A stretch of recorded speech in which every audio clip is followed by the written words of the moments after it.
All right, shalom, shalom. First and foremost, I want to give all glory, honor, and praises unto Yahweh, by Hashem, Yahweh Shai, by Hashem, Rakakwadash. Double honors to the apostles and elders of Great Millstone who rule well.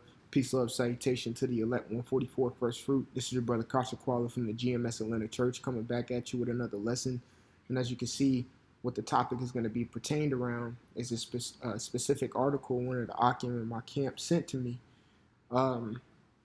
It's a man paralyzed from waist down makes history by walking again using mind-controlled implant to power his legs. All right, you heard it. You seen it. It's right there. A man paralyzed from the waist down.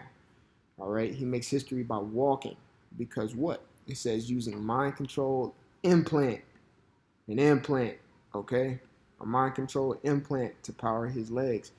It says mind control. So they put the chip in him, okay, to make him power his legs. Okay, I'm gonna let y'all watch the clip, all right, of the man walking. If it'll play through. There we go.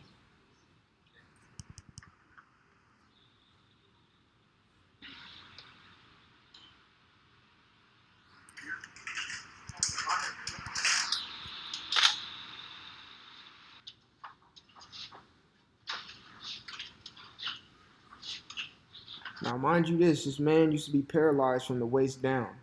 If you're paralyzed from the waist down, there's no possible way you can do this. But through Esau's enchantments and sorceries, he could do this. So let's keep playing it. To be able to move my legs and to walk, even to stand, it means a lot. Now, this guy right here, reading a bit of this article, his last name is Chinook, and he's from Toma, Minnesota, if I'm not mistaken. So he could be a Confusions of Faith Israelite, more than likely a Gadite, okay, because he's up there in Minnesota. So let's continue. But that goes to show you, Esau understands his Confusions of Faith. He understands he planted his seed in different places, and we planted our seed in different places. The Israelites are going to come in all shape, sizes, and color, okay? So this is a Confusions of Faith. His last name is Chinook, which is a Gadite name, okay? That there's hope for not only me, but other people.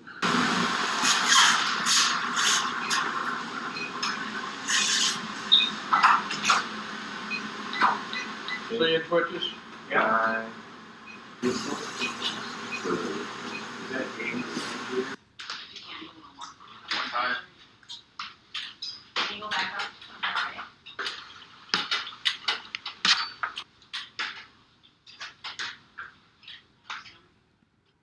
That's crazy. So let's read it. It says a 29-year-old man who was paralyzed from the waist down, okay, from the waist down after a snowmobile accident, all right, has made medical history by walking independently after pioneering surgery. All right, doctors in the U.S., okay, the word doctor means to falsify. So these false dudes in the United States, all right, in the United States,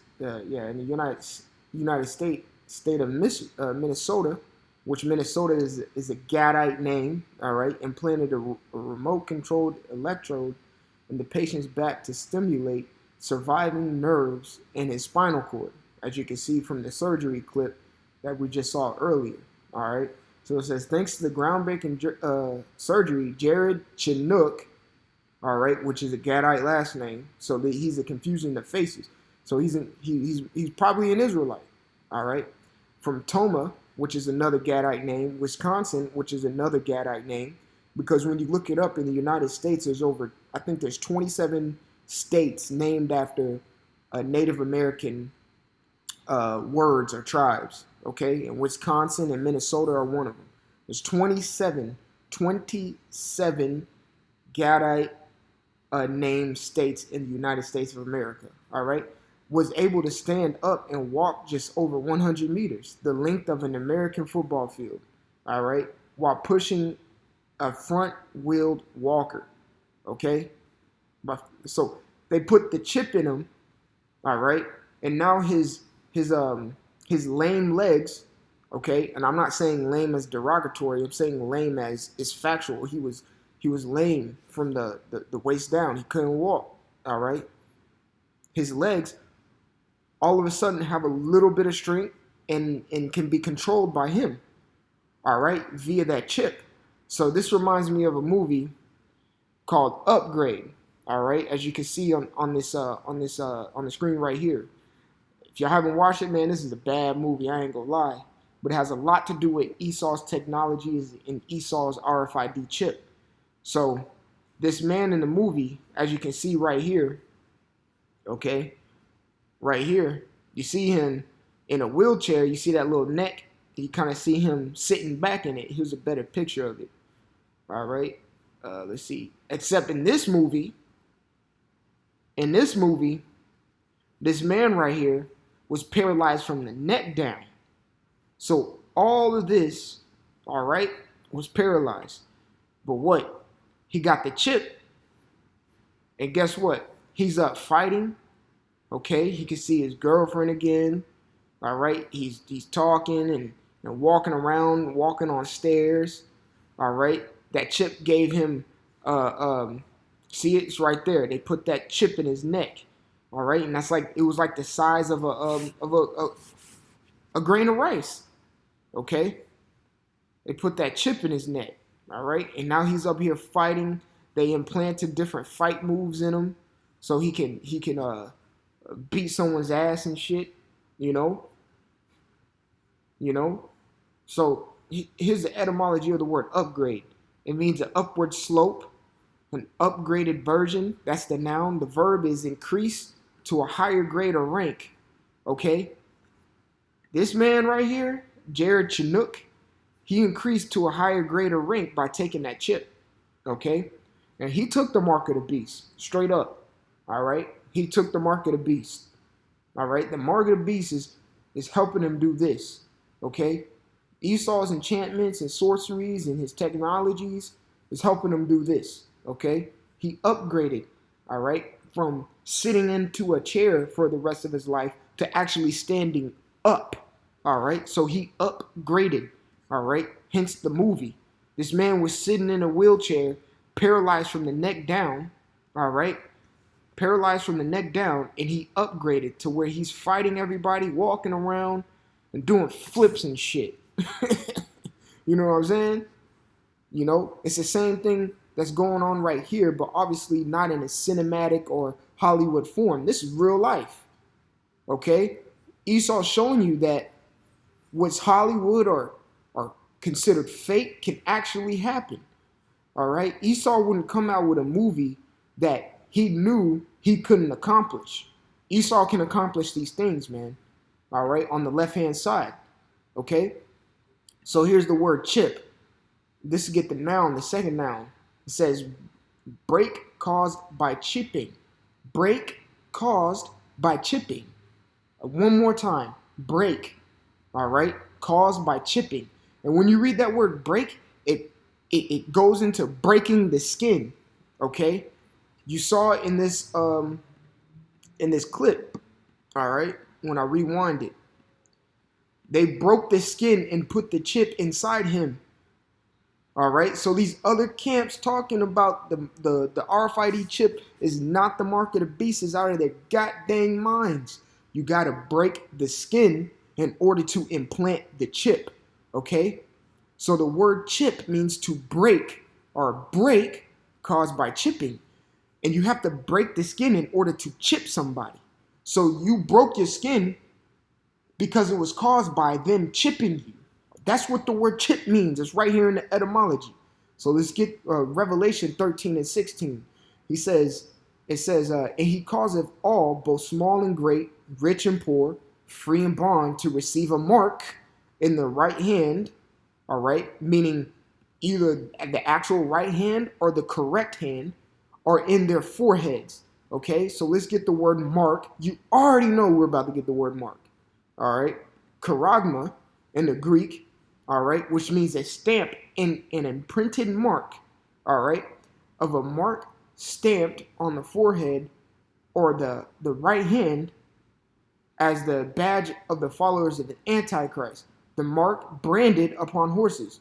To brand something, you have to break the skin. Those dumbass Omega sci-fi dudes who be in college, they broke their skin by branding themselves with that Omega signal, all right? It says thing carved. To carve something, you have to break through the surface of it, all right? When you carve a tree, you have to break through the bark that's on the outside to carve somebody. To carve somebody up, you have to break skin, all right? Sculpture, same thing. Graven work. To engrave something, you have to break through the surface of it. What's the surface of these vessels? The skin. So you have to break skin in order to get chipped. It is in the definition of the word chip right there. Break caused by chipping. Okay, so let's get the word imprint. Because if I'm not mistaken, it says an imprinted mark. All right, so let's get the word imprint. The word imprint, all right, the verb, to mark by pressure. Yes, when you get the chip in you, it's going to be pressurized. They get a syringe and they push it in you and break the skin, which you have to have a level of pressure in order to break the skin to get the chip in there. All right, a stamp to impress on the mind or memory. Okay, and in this case, it impressed in the mind or memory because what? It's a mind controlling implant. Come on, man. If you do not believe that the RFID chip is not the mark of the beast, then you're a hater, damn it. And you bug the fuck out, okay? The Lord got you in an okie doke right now, man. All right, so back to the word imprint. It says to stamp, engrave. Okay, engrave, you have to break it. All right, let's go to the noun. Imprint or mark impression made by printing or stamping. All right, mark, impression, imprint. Okay, all right. Let's see if they got anything else. That's the point of that. All right. So that's the word charagma. So you have to break the skin. All right. Let's reread it. It says, he that causeth all, both small and great, rich and poor, free and bond, to receive a mark or an imprint or an engrave or a brand or a breakage of the skin in their right hand or in their foreheads. Okay? Or in their foreheads. All right? And this right here is considered a miracle on the left-hand side. Okay? Because we're going to be conducting these miracles. Some of the miracles that we're going to do are going to be on YouTube. In turn, Esau is going to have to shut down the internet, or shut down YouTube, shut everything down. Okay? But right now, what's going on? What's going on right now? Because we are conducting miracles day by day, each week, going out to the highways and byways, bringing this place down spiritually and morally. That's a miracle. Okay? That's what we're doing. So what Esau is doing right now is putting his miracles mainstream right now. What is this? We're in the book of Exodus again. All right? So this is Exodus chapter 8. All right? Salakia, let me get chapter 7. Exodus chapter 7, I'm going to start at verse 10. It says, and Moses and Aaron went up to Pharaoh, and they did so as the Lord Yahweh had commanded. And Aaron cast down his rod before Pharaoh and before his servants, and it became a serpent. Then Pharaoh also called the wise men and the sorcerers. So Aaron just committed a miracle right there. All right, he conducted a miracle in front of everybody's eyes. All right, so then Pharaoh, which is the adversary to Aaron and the Israelites, and Moses and the Israelites. In this case, it's Edomites to the Israelites coming up in this Exodus, okay? Because the Pharaoh, these were the Hamites at the time, all right? It says, but even so, when you read, I think, Revelation 11 and 8, it's spiritually called Egypt. So this is Egypt again, all right? So then Pharaoh also called the wise men, the sorcerers. Now, the magicians of Egypt, they also did in like manner with their enchantments. So they're doing the same miracles.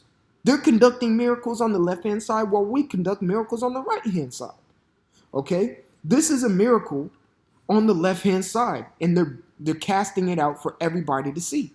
All right? So let's get Exodus chapter 8, and let's get verse 7. All right? It says, and the magicians did so their enchantments and brought up frogs upon the land.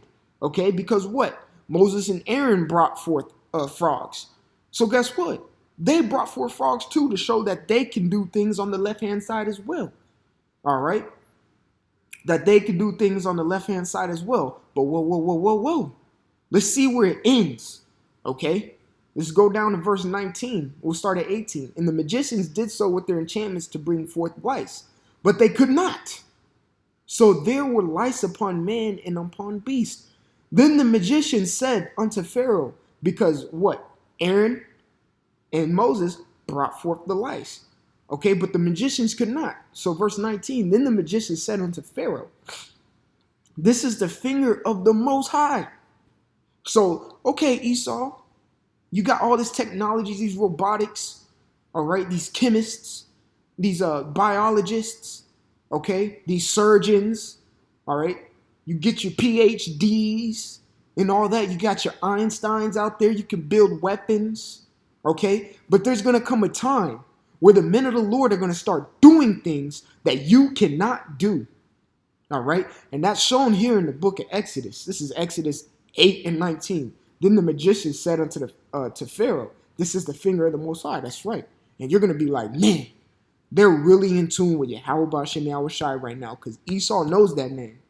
They're really in tune with it right now, and there's nothing we can do. All right. It says, and Pharaoh's heart was hardened, and he hearkened not unto them as the Lord has said. And that's exactly what Esau is going to do. He's going to try to fight back. But guess what? This is what's going to happen when you try to fight back, Esau. So I'm going to jump to the point in Isaiah 47, but I'm going to come back to it and start at the top.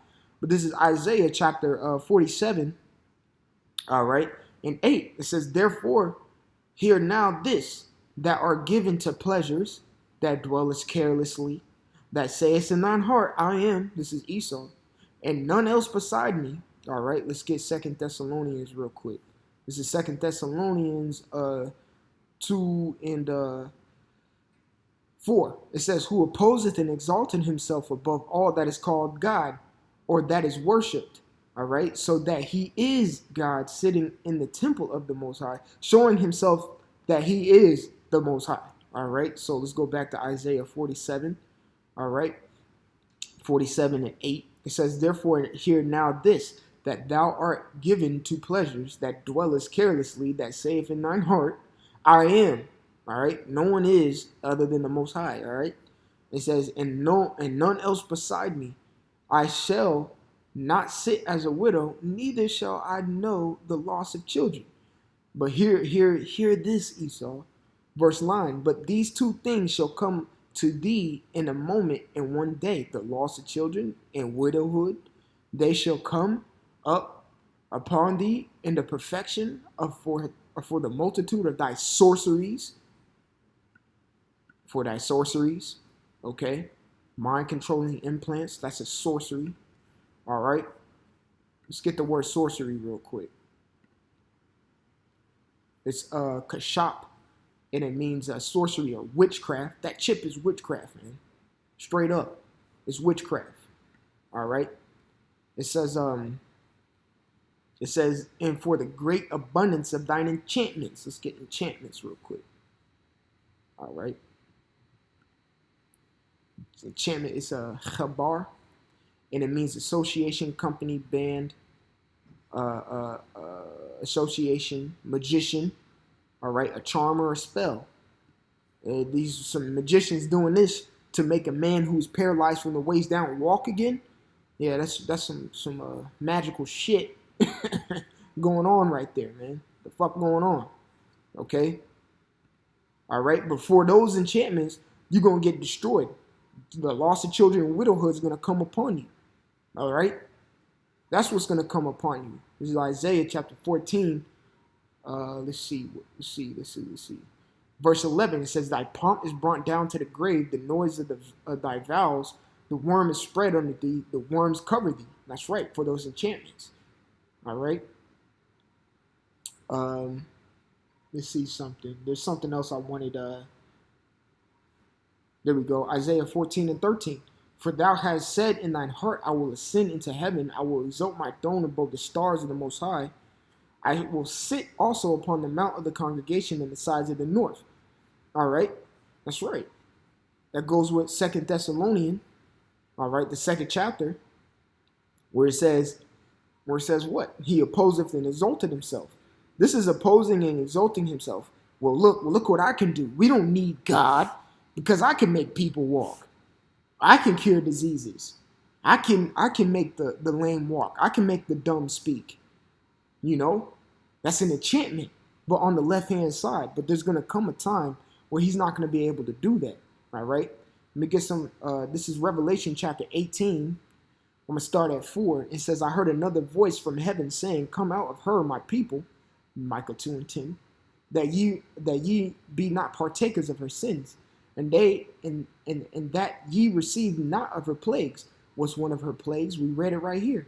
Revelation 13 and 16. Let's go on to Revelation 14. Let's see something. All right. All right. This is Revelation 14 and 9. It says, and the third angel followed them, saying with a loud voice, if any man worship the beast with his image and receive his mark, his engrave, his imprint, or his break caused by chipping in his forehead or in his hand, the same shall drink of the wine of the wrath of the Most High, which is a plague, all right, which is poured out without mixture into the cup of his indignation. So you're gonna get his strong drink without a chaser, all right, and shall be tormented with fire and brimstone in the presence of the holy angels and in the presence of the Lamb, which is Yahweh Shai. That's right. You're gonna get it, all right. Let's get one more precept showing that the chip is a plague. Okay. Let's get 2nd Ezra 16. All right. I'm going to start at 1 and skip down. It says, woe unto thee, Babylon in Asia. Woe unto thee, Egypt and Syria. Okay, so America. Verse 5, plagues are sent on to you. And what is he that have what is he that may drive them away? That's right. These plagues ain't going to go back. Verse 8, it says, the mighty Lord sendeth the plagues. Now, who is he that can drive them away? That's right. You can't. They're going to come for you, and you're done. Verse 14, behold, the plagues are sent, and they shall not return again until they come upon the earth. That's right. This is to Esau. Because of your enchantments, all right? Because of your enchantments, because of your chip that you cause by, that you break the skin caused by chipping, because what you do right here to Israelites, because Jared Chinook, I'm calling it. He's probably an Israelite. He's speaking as a man, just going based off his last name and where he's from. He's probably an Israelite. For what you do to the Israelites, you got these plagues coming that you cannot send back. Okay? That you can't send back. All right? The proof is in the pudding, man. All right? Esau has his enchantments, has his sorceries, and we got our righteous miracles that we're going to conduct and that we're conducting at this very moment. Me doing this video is a miracle. Okay? Because an elect 144 could watch this and wake up, you know, and start calling on the name Yahweh B'Shem Yahweh Shai, B'Shem HaKakodash. You know, that's a miracle in itself. We conduct miracles every day, and Esau shows that he does the same thing. But there's going to be a time, all right, where you get Exodus 8 and 19, where it says, this is the finger of the Most High. That's right. When those standards are lifted up against you, Esau, you're going to know that's the finger of the Most High doing that, because you can't do that. All right? You know? So Esau out here making moves, man. So what makes you think Yahweh B'Shem Yahweh Shai ain't going to make moves with his men? You know? So I hope this lesson was edifying. You know, I want to give all glory, honor, and praises unto Yahweh B'Shem Yahweh Shai, B'Shem HaKakodash. Double honors to the apostles and elders, great millstone who rule well. Peace, love, salutation to the elect 144 first fruit. All right, this is Brother Kasha Kuala. Until next time, I want to say shalom.